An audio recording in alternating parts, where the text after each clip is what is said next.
Good morning, rookies. You're tuned into Cajun Cast with your co-hosts Mike and Matty. And today we're talking about, drumroll please, Pomodoro. So I first started using Pomodoro in med school, and for some reason it just wasn't working. I kept losing focus, I didn't feel productive, and so I blamed it on the Pomodoro, right? It was all hype anyway, Yeah, right? I mean, it's just a tomato.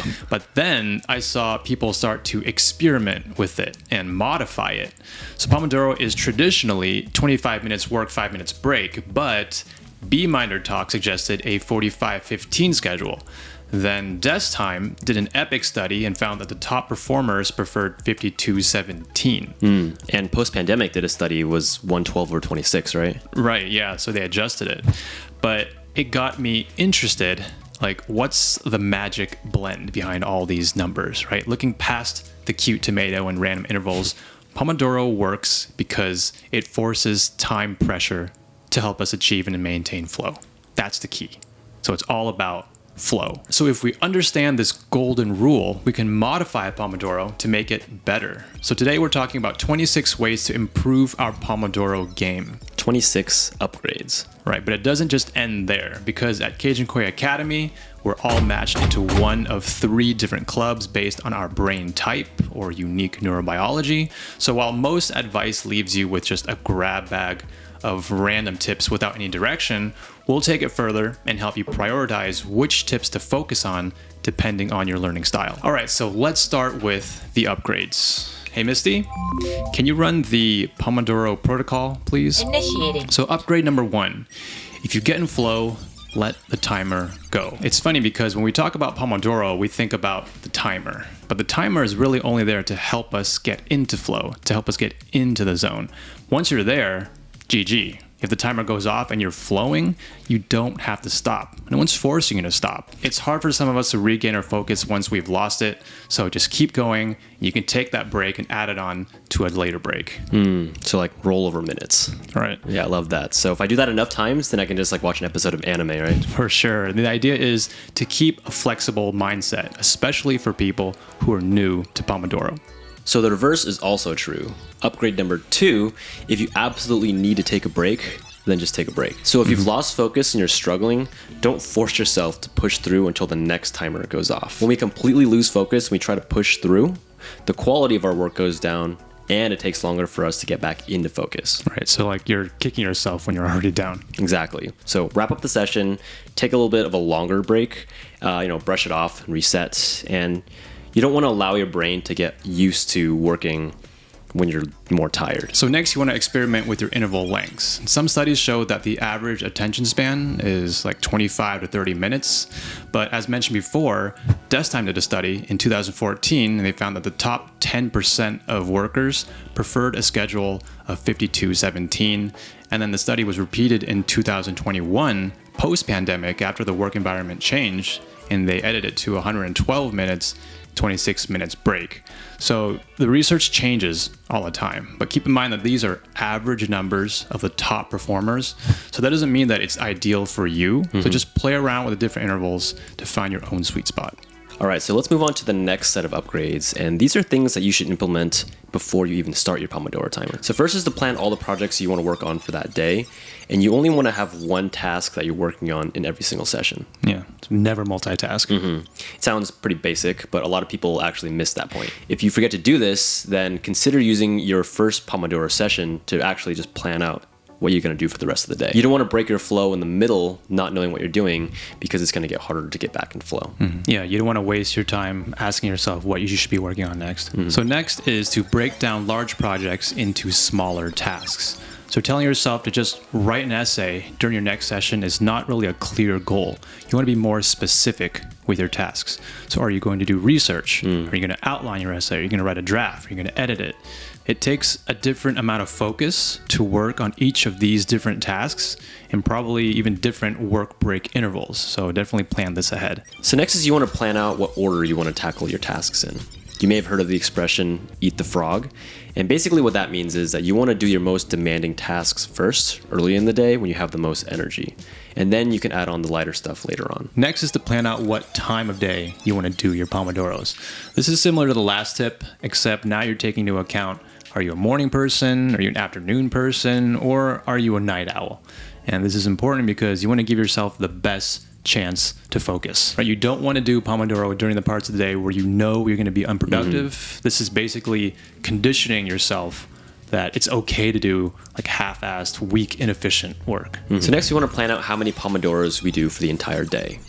Leave plenty of time in the day because, life happens. You want to protect your leisure time, your social time, and, self-care. We want enough time to enjoy a good meal or, get a workout in without the pressure of being under a clock. You can't just Pomodoro all day long because you'll just burn out otherwise. So next is to plan out everything you need to have right in front of you. Like have everything in its place before you start the timer.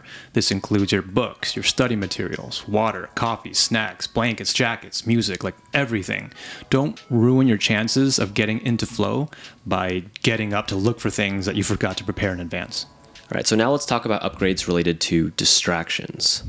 First is obviously to remove all distractions. If you're not going to use it, out of sight, out of mind, right? For most people, this is going to be their phone. It takes a lot of mental effort to actively try and resist using your phone. Next is using a distraction sheet. So while you're working and you get distracted by something, or you start having some random thoughts, or you start daydreaming, just write it down on your distraction sheet. This will help your brain offload those intrusive thoughts so you can stay focused, and you can just go Google whatever random facts you were curious about during your breaks. Next is to experiment with music. Music is technically multitasking, but research has also shown us that it could improve cognition in certain situations. But it varies on what kind of music, what task you're doing, and your energy levels at that time. For the most part, I'd recommend no music if you're doing intense critical thinking. We've already made a few videos diving into music for learning and productivity, so I'm just going to link them right up here. All right, next, if you don't want to use music, you could consider using ambient sounds. So some people like raindrops or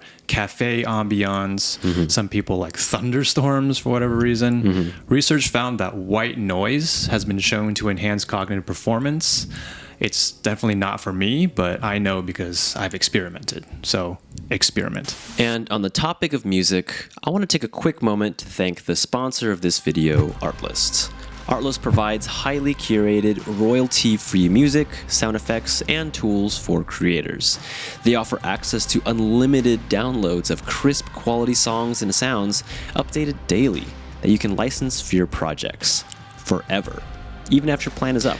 Artlist makes it super intuitive and easy to find any song or sound I want. It's all organized down to the finest detail. I can click through Ambience and find wind noises, whooshes, transitions, sci-fi beeps, you name it.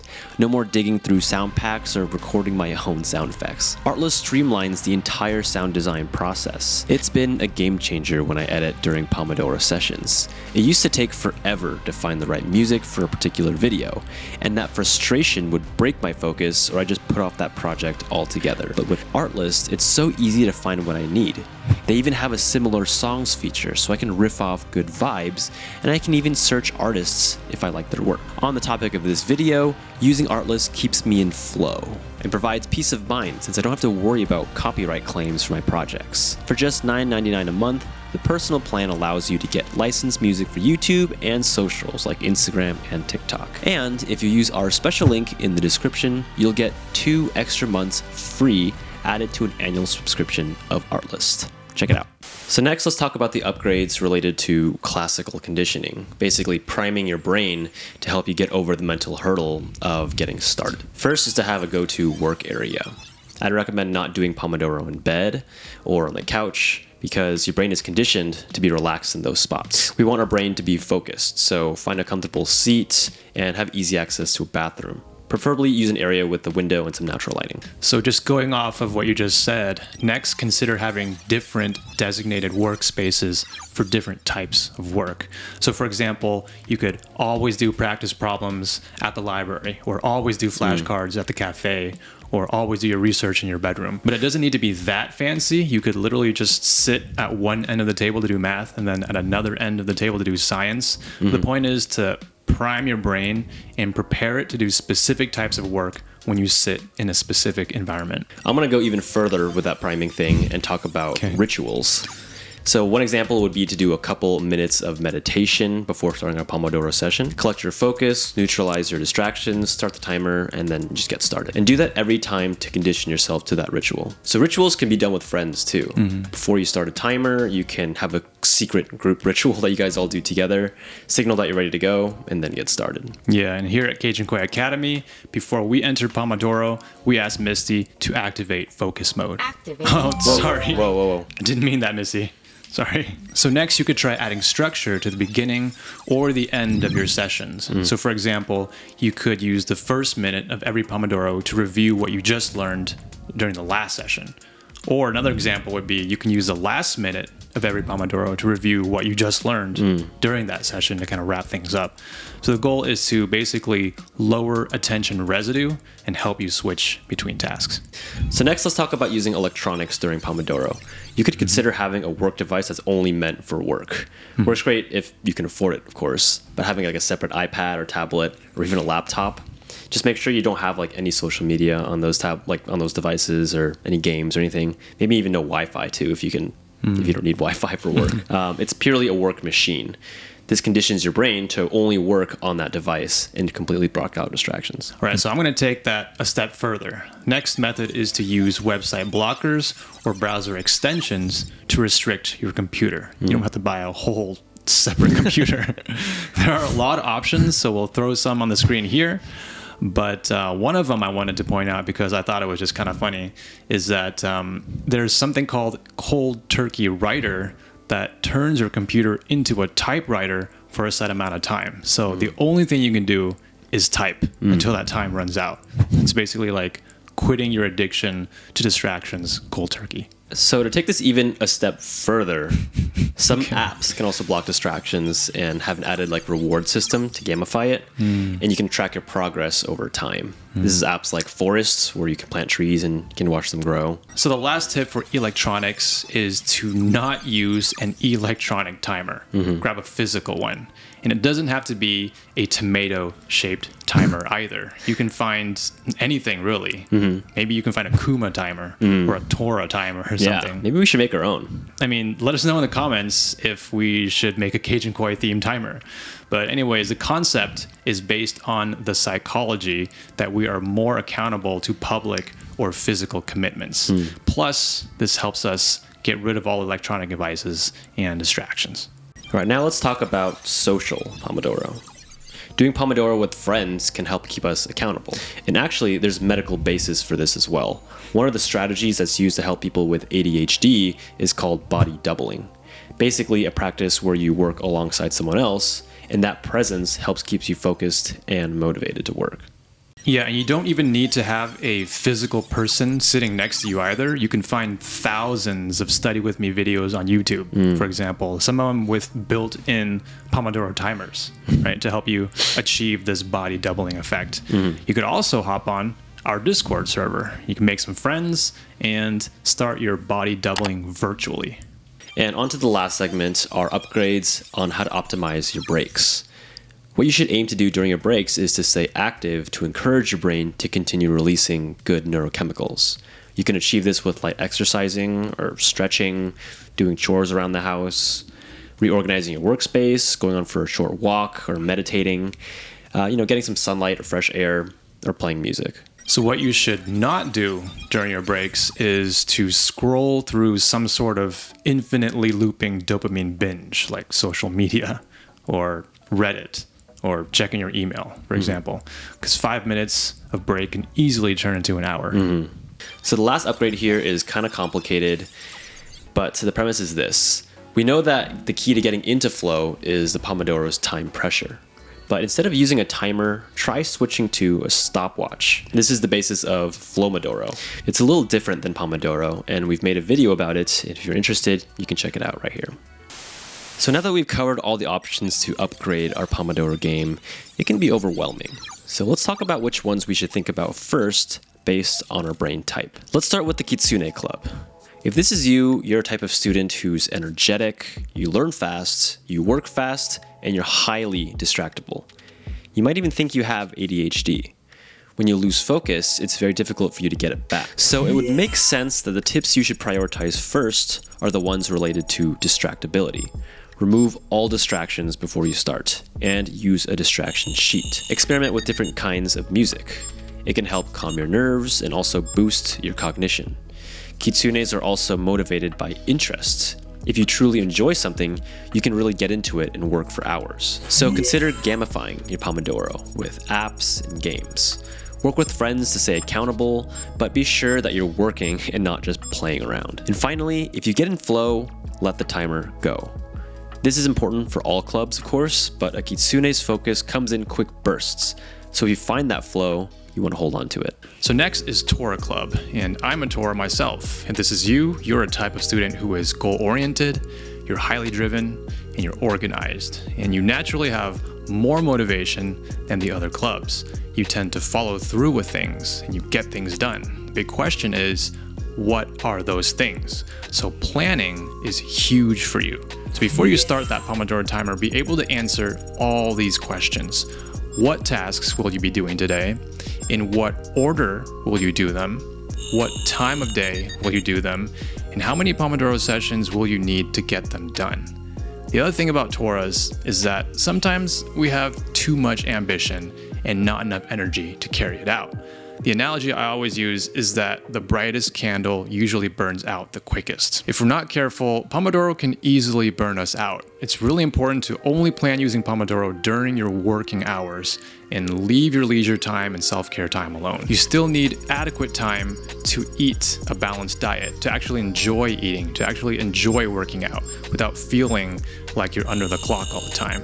And especially, you need to get enough sleep.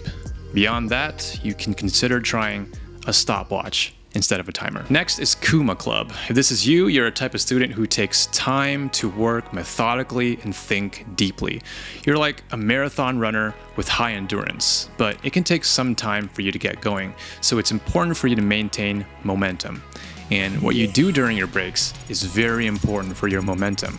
So keep yourself moving, like literally physical activity helps maintain the neurochemical state that your brain has achieved during your work time. So wrapping up your work at the end of Pomodoro sessions is also important. Give yourself less friction to get started again when you sit back down. So that's keeping your momentum. But what about building up that momentum? Well, generally, Kumas tend to work better later in the day. You're not usually a morning person, so your schedule might look the exact opposite compared to the other two clubs. You might consider doing lighter work in the morning and then kind of building up to a more demanding stuff later on. You want to use routines, check off your to-do list, use rituals, have multiple dedicated working spots, one victory after another, just kind of building up that confidence to tackle the hard stuff later on. All right, rookies, thanks for tuning in to this Cajun cast. It's been real. Definitely join us in the Oasis room for plenty of Pomodoro sessions to come. And don't forget that Captain Jin's blood drive is happening next week, and you don't want to be late to that, knowing him. And also, don't forget to pick up the tickets to the first inter-club matches starting next week. We'll see you all there. Should be exciting. Go Kitsunes.